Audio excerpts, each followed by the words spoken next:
Good morning students. Class 8 subject Sanskrit video 54B lesson 9। देखिए बेटा, पिछले वीडियो में मैंने आपको इस पार्ट 9 के अभ्यास प्रश्न शुरू किए थे, जिससे मैंने आपको 1 से लेकर 4 तक समझाए, कंप्लीट करवाए थे। आज हम इस वीडियो में इसका 5वां क्वेश्चन शुरू करेंगे। तो देखिए क्या लिखा हुआ है। यथा निर्देशम उत्तरत, निर्देश के अनुसार उत्तर दीजिए। पहला इसमें कै महोदय, हे महोदया, मैं भगिनी कथयति, मेरी बहन कहती है। अत्र यहाँ, में मेरी, इति यह, सर्वनाम पदम, सर्वनाम पद, कस्य किसके लिए, प्रयुक्तम प्रयोग किया गया है। यानी ये जब बात उस अध्यापिका से एक बालिका ने कही थी कि महोदय मेरी बहन कहती है, तो मेरी बहन यानी किसकी बहन, तो यहाँ ये सर्वनाम पद है, इसके लिए संज्ञा पद ढूंढना है। तो मैं किसके लिए आया है, मेरी किसने कहा था यहाँ पर, स्वरा ने। तो ये स्वरा के लिए आया है, तो स्वरा का चतुर्थी व्यक्ति लगाएंगे। जैसे लता का चतुर्थी बनता है एक वचन में, लता यही, यानी कि अकारांत स्त्रीलिंग का नाम पूरा लिख दो और उसके बाद में यह लिखकर 2 मात्रा लगा दो, तो ये चतुर्थी का एक वचन बन जाता है। तो स्वरा को स्वरा लिख दिया सेम, फिर यह लिखा, यह के ऊपर 2 मात्रा लगा दी, तो बन गया क्या बना, स्वरा यही, यानी स्वरा के लिए। दूसरा, सामाजिक सांस्कृतिक परिदृश्य नाम साम्याद इमानी उक्त उपाधिना प्रथितानी, सामाजिक और सांस्कृतिक परिदृश्यों की समानता कारण इनको ये उपाधि प्रदान की गई है, या इस उपाधि इस नाम से प्रसिद्ध है। अस्मिन् वाक्य, इस वाक्य में प्रथितानी प्रसिद्ध है। इति क्रियापदस्य, इस क्रियापद का कर्तृपदम, कर्ता पद, किम क्या है, यानी यहाँ क्रियापद है जो है प्रथितानी प्रसिद्ध है। कौन प्रसिद्ध है, ये सब कौन है, वो राज्य। तो ईमानी यहाँ पर क्या है, कर्ता, तो आंसर आएगा ईमानी। तो क्रियापद देकर ये कर्ता पूछ रहा है। ये क्वेश्चनों का ही बेटा हेर फेर है, ध्यान रखना।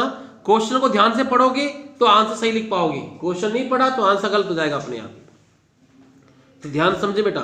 तीसरा है एतेषाम राज्य नाम पुनः संगठनम विहितम, इन सभी राज्यों का दोबारा से एकत्रीकरण हुआ या संगठन हुआ।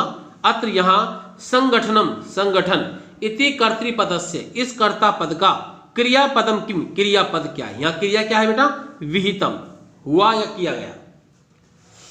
चौथा है अत्र वंश वृक्षाणाम प्राचुर्य विद्यते, यहाँ बांस के पेड़ों की अधिकता है।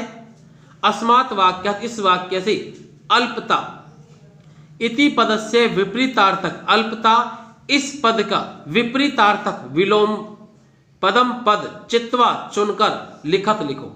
यानी अल्पता ये कवि ने दिया है और ये कह रहा है अल्पता का विलोम पर ढूंढना है। वो ढूंढना कहां पर है, इस आगे जो लाइन में लिखा हुआ है ना, अत्र वृक्ष वृक्षाणाम प्राचुर्यम विद्यते, इनमें से एक पद ऐसा है जो इसका विलोम पद है।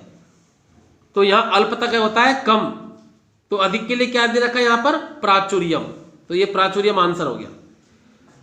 पांचवा है क्षेत्र परिमाणे इमानी लघुनी वर्तन्ते, क्षेत्रफल की दृष्टि से ये सब बहुत छोटे हैं। वाक्यात, वाक्य से, संति है, इति क्रियापद से, इस क्रियापद का समानार्थक पद, समान अर्थ वाला पद यानी पर्यायवाची पद, चित्वा चुन करके लिखत लिखो।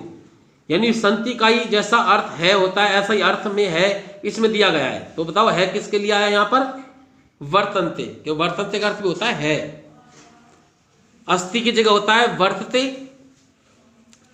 और स्थ की जगह वर्तते, वर्तत हो जाएगा, और संते की जगह वर्तन्ते होता है। तो यहां पर वर्तन्ते आंसर रहेगा। ठीक है बेटा। और ये 5वां जो क्वेश्चन है ये आपको CW की कॉपी में लिखना है। हाँ जी बेटा, देखिए 6ठा क्वेश्चन, पाठा चित्वा तद्भव पदानाम कृते संस्कृत पदान लिखत, पाठ से चुनकर तद्भव पदों के लिए संस्कृत पद लिखो। देखो बेटा, तद्भव पद जो होता है वो हिंदी होता है, और संस्कृत पद को एक नाम और है जिसे कहते हैं तत्सम शब्द। तो 7 के लिए सप्त हो गया। संगठन के लिए मैंने आपको उसमें बताया था, जो अपने बुक में भी आया वही लिखना है हमको यहाँ। तो संगठनम, मैं को गलत कर दीजिएगा। आज का क्या है, अध, ए और ध्य।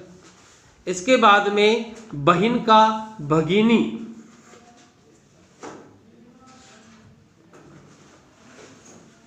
इसके बाद बांस का वंश, वै के ऊपर बिंदी, शय और विसर्ग, वंश है। और खेत का कहते हैं क्षेत्रम। क्षेत्र और मैं हलंत। ये छठा क्वेश्चन आपको CW में लिखना है, ए वाला। अब इसमें आ भी है कि भिन्न प्रकृति पदम चिन्हुत, अलग स्वभाव वाले पद को चुनो, यानी 3 एक जैसे हैं या 4 एक जैसे हैं और एक अलग है, तो जो अलग है वो ढूंढना है। गच्छति जाता है, पठती पढ़ता है, धावती दौड़ता है, ए हंसत हंसा था, क्रीडति खेलता है। तो सब में जाता है, पढ़ता है, दौड़ता है, खेलता है, ये सब वर्तमान काल लट लकार का प्रयोग हो रहा है, लेकिन ए हसत में लंग लकार भूतकाल का प्रयोग हो रहा है, इसलिए इसमें क्या आंसर है, ए हसत, ध्यान रहे। दूसरा, व्याघ्र शेर, भल्लुक है, भालू, गज है यानी कि हाथी, कपोत है यानी कि कबूतर, वृषभ यानी कि बैल, सिंह यानी कि शेर। तो देखिए यहां पर व्याघ्र है, भल्लुक है, गज है, वृषभ और सिंह, ये सारे जानवर हैं, लेकिन कपोत क्या है, पक्षी है, तो कपोत इसमें आंसर रहेगा। फिर देखो आगे, छात्र है, छात्र, सेवक है, सेवक, शिक्षक है, अध्यापक, लेखिका, लिखने वाली, क्रीडक है, खिलाड़ी या खेलने वाला। तो ये छात्र, सेवक, शिक्षक और क्रीडक ये सभी पुल्लिंग का बोध करा रहे हैं, लेकिन जो लेखिका है वो स्त्रीलिंग का बोध करा रही है, इसलिए आंसर क्या रहेगा इसमें, लेखिका, ध्यान रहे बेटा। इसके बाद अगला है चौथा, अगला देखो इसमें, पत्रम, मित्रम, पुष्पम, आम्र, फलम, शाखा। पत्रम यानी कि पत्र, मित्रम मित्र, पुष्पम फूल, आम्र है आम, फलम फल और शाखा यानी तना। तो देखिए इसमें ये सभी पत्ते, मित्र, पुष्पम, फलम, शाखा, ये सभी जो हैं ये यहाँ पर नपुंसकलिंग काम कर रहे हैं, लेकिन जो आम है वो पुल्लिंग शब्द में काम करेगा। तो यहां पर ये आम्र आंसर रहेगा। और इसमें पृथ्वी, वसुंधरा, धरित्री, धरित्री, यानम और वसुधा। पृथ्वी, वसुंधरा ये धरती है, धरित्री यानी धरती होता है, वसुधा यानी भी धरती होता है। तो ये पृथ्वी, वसुंधरा, धरित्री और वसुधा ये जो चारों हैं ये पृथ्वी के ही पर्यायवाची है। ठीक है बेटा, कि पृथ्वी, वसुंधरा, धरती, धरित्री और वसुधा ये सब पर्यायवाची हैं पृथ्वी के, लेकिन जो यानम है वो गाड़ी को कहते हैं, तो यहां पर यानम आंसर रहेगा। तो आ को भी आपको CW लिखना है, इसमें आपको पूरा लिखना है हेडिंग, नीचे से गश्ती, पटती, धावती, ऐसा तो क्रीडती, और नीचे आंसर डाल के ऐसा ऐसे लिखना है आपको। अब इसमें 7वां क्वेश्चन है, लास्ट क्वेश्चन, विशेष्य विशेषणानाम उचितम मेलनम कुरुते। विशेष्य और विशेषणों का उचित मिलान करो। जैसे अयम, अयम से क्या मिलेगा, प्रदेश है, अयम प्रदेश है, 1 नंबर हो गया प्रदेश। महत्वाधायनी, महत्व धारण करने वाली क्या है, हमारी संस्कृति है। तीसरा एक है, एक क्या है, समवाय, इधर लिखा हुआ है साइड में देखो, एक समूह या एक संगठन। चौथा है संस्कृति विशिष्टायाम, संस्कृति की विशेषताओं में क्या है, भारत की भूमि। तो भारत की भूमि में संस्कृति की विशेषताएं हैं, तो भारत भूमि 4 नंबर पे आएगा। और लास्ट बचा प्राचीन, प्राचीन क्या, इतिहास में, तो प्राचीन इतिहासे, तो इतिहासे 5 नंबर पर आएगा। तो पहले तो आपको इसको ऐसे कैसे उतारना है, 5 लाइन में लगातार, फिर नीचे इसका सही उत्तर डाल के इनको जो जिसका जो उत्तर है उसको सामने लिख देना। तो ये वाला 7वां जो क्वेश्चन है CW में ही लिखना है। ठीक है बेटा, आज की वीडियो में इतना ही। Okay students.